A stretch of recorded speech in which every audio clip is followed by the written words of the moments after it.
Senhoras e senhores, mais um dia aqui para entender o porquê do jogo, entender agora sobre um viés de análise. Só que não análise de desempenho fria. A gente teve por muito tempo no Brasil o scout dominando, que era ali, você vê na televisão, numa transmissão, ali quantos chutes a equipe deu, posse de bola, porcentagem, quantas faltas, quantas rebatidas, desarmes, enfim, esses números. Ok, os números são importantes, mas o que fazer com eles? Como entendê-los? Como analisá-los?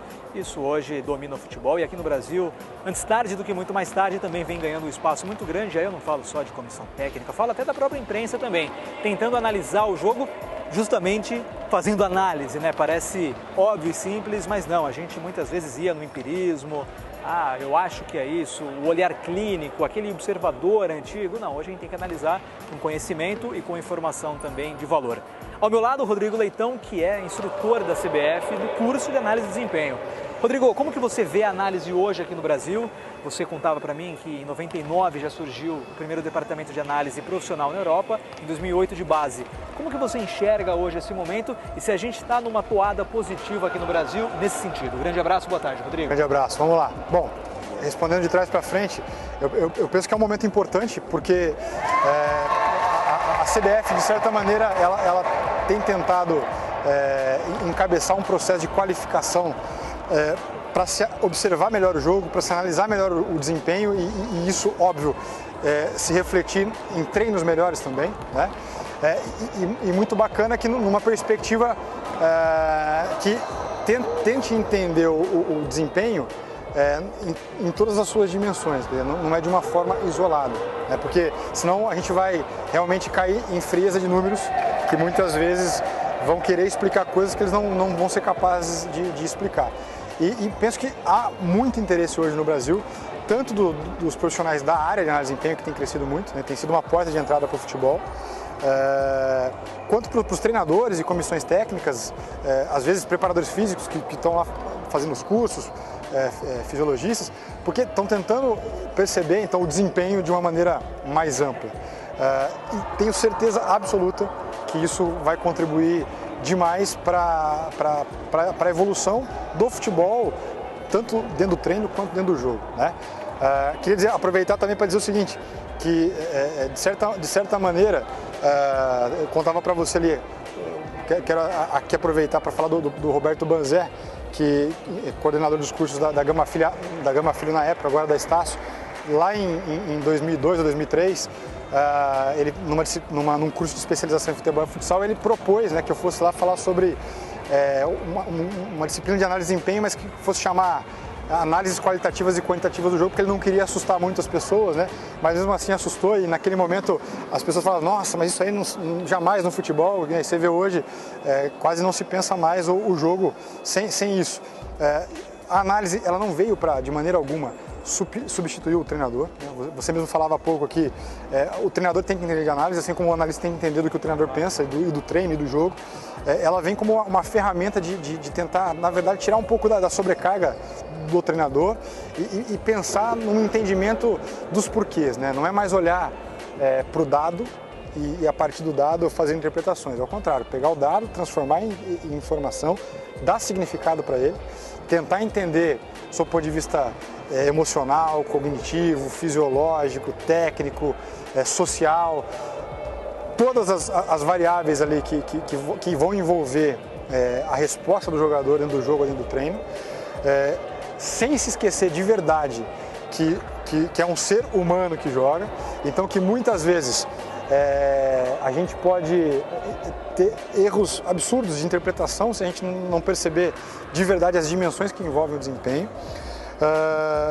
E de alguma maneira, imagino que as pessoas que hoje estudam o jogo, elas têm tentado trazer esse viés, que não é o viés só técnico, para as análises. Porque no fundo, quando a gente tenta entender as tomadas de decisão, é impossível olhar para a tomada de decisão sem interpretar aquilo que o jogador está sentindo. Eu não posso pensar em entender uma ação de jogo sem entender o que o treinador construiu ao longo da semana. Então, eu critico o jogador, eu critico a equipe, mas o que foi construído, né? Então, sem saber disso, como é que eu posso transformar o dado em informação e dar significado para essa informação. Acho que é mais ou menos isso. Claro, Rodrigo, assim, quebrando totalmente o achismo, porque não cabe mais, eu pelo menos levo nessa linha, não tem eu acho, tem o conhecimento e tem a análise. A gente pode ter análise individual, análise setorial, vou analisar a defesa, analisar se os princípios, se o modelo de jogo está sendo cumprido. Eu posso analisar a minha equipe como um todo, analisar os rivais e analisar o mercado pensando em contratação. Esse bolo todo, como que você vê a atuação do profissional de análise hoje? Perfeito. Eu vou te dar um novo ingrediente nesse bolo todo que você colocou aí, né? É um ingrediente que vinha conversando há um tempo, né, com o professor João Batista Freire, depois com a Universidade do Futebol. E aí levei isso para a Ponte, nas categorias de base, levei para o Corinthians no tempo que estive lá como gestor do processo metodológico. Eu penso que os departamentos de análise e os analistas de desempenho, eles ganham agora um novo caráter, que é o caráter de departamento de inteligência. Quer dizer, hora que eu olho o mercado, hora que eu olho o treino, hora que eu olho comportamento, hora que eu olho uma foto do jogo, um vídeo do jogo, hora que eu analiso uma entrevista, um resultado de um teste, isso tudo só faz sentido se isso me ajudar a tomar a decisão. E para ajudar a tomar a decisão, eu preciso entender isso no contexto da inteligência. Quer dizer, como é que eu construo um banco de dados que vai me dar um banco de informações que me permita, não mais, talvez analisar o desempenho, é até prever o desempenho. Né? Tem que ter um grau de conhecimento gigantesco para fazer isso. Tem que ter um grau de conhecimento muito grande e, acima de tudo, romper com algumas barreiras, porque toda vez que a gente fala de inteligência, e aí, recentemente, lendo uma crônica escrita por um filósofo importante aqui no Brasil, e ele menciona a palavra inteligência, né? E eu queria dizer que quando eu falo inteligência, eu não estou de maneira nenhuma falando do teste de QI, né? Não é isso que é inteligência. A inteligência é outra coisa. E estou dizendo porque eu respeito muito o filósofo, mas ele fez uma conexão entre inteligência e teste de QI. Para a gente conseguir quebrar o paradigma e romper a barreira de transformar os dados em informações que vão definir sucesso, que vão me dar estratégias de comportamento, de decisão, isso só é possível se eu efetivamente transformar isso em inteligência. E o que eu quero dizer com isso, resumindo, os dados e as informações só vão me ser úteis com todas as dimensões se de verdade ela me ajudar a resolver o problema. E aí, na realidade de cada um, o problema é diferente. Agora, no futebol, o problema de todos é ter os melhores jogadores e ganhar o jogo do fim de semana. Rodrigo, para a gente terminar e até em cima disso, eu quero te colocar uma provocação e para a gente finalizar nosso bate-papo. Eu vejo hoje no Brasil defesas muito sólidas, partindo do pressuposto de que é muito mais fácil destruir do que construir. Para a gente jogar uma projeção para o futuro, o próximo passo de evolução nossa é criar organização ofensiva mais elaborada, é construir comportamentos com a bola quebrando ali, de que o individual vai resolver. A gente ganhou Copas do Mundo assim, mas hoje não dá mais.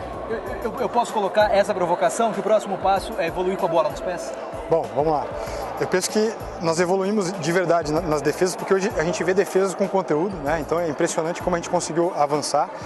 Penso que, de certa maneira, a gente tem uma imaginação real, aí, quase real, de que defender é mais fácil, e realmente é, por vários motivos, que envolvem dimensão do campo, número de jogadores, fundamentos envolvidos, enfim.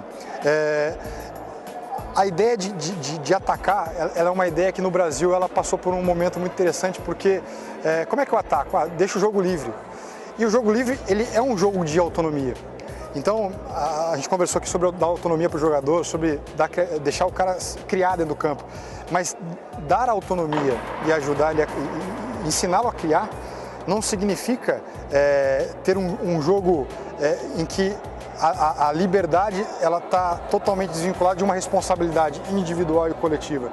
E aí eu tenho conteúdo. Quer dizer, quando eu consigo dar autonomia e dar possibilidade que o meu jogador crie, individualmente e coletivamente, pensando em aspectos coletivos do jogo, para tentar vencer, isso também vai chegar num jogo livre. Mas isso envolve conteúdo pra caramba.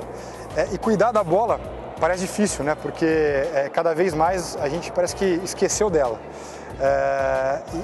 E na verdade a gente tinha que priorizar a bola, porque acima de tudo eu só tenho jogo porque eu tenho bola. E aí, ok, vamos nos defender. Vejo na base uma tentativa já de algum tempo, enquanto fui treinador de base, de ter equipes que tentassem propor o jogo, mas não é propor o jogo com fim, não é eu quero propor porque acho bonito, não. É porque eu vou cuidar bem da bola, é porque eu quero deixar o adversário sufocado. E assim se aproxima mais da vitória. E quero ganhar, né? E acima de tudo quero ganhar. E quero que o meu jogador goste de ganhar, né? Então, se eu pensar em formação, eu penso que a gente tem conseguido esse tipo de passo. E que no profissional, talvez esse seja o próximo passo, mas agora eu vou fazer uma provocação. Talvez não seja, esse passo ele não seja o próximo. Talvez acho que o próximo passo, antes de qualquer coisa, passe pela necessidade que todos nós, imprensa, treinadores, jogadores, entendam que estudar futebol não é sentar na cadeira, botar o livro em cima da mesa e ficar lendo. Ler faz parte de estudar, ver jogo faz parte de estudar, treinar e entender o que está acontecendo faz parte de estudar, entender porque ganhou, isso é estudo. E que se a gente fechar os olhos para o conhecimento, a gente só tem um caminho a seguir, que é o caminho do abismo. Porque não é copiar ninguém, é só tentar entender por que as coisas dão certo ou dão errado. E acho que esse é o próximo passo. Todo mundo abrir os olhos para isso e esquecer esse negócio de esse aqui é da academia, esse aqui jogou futebol.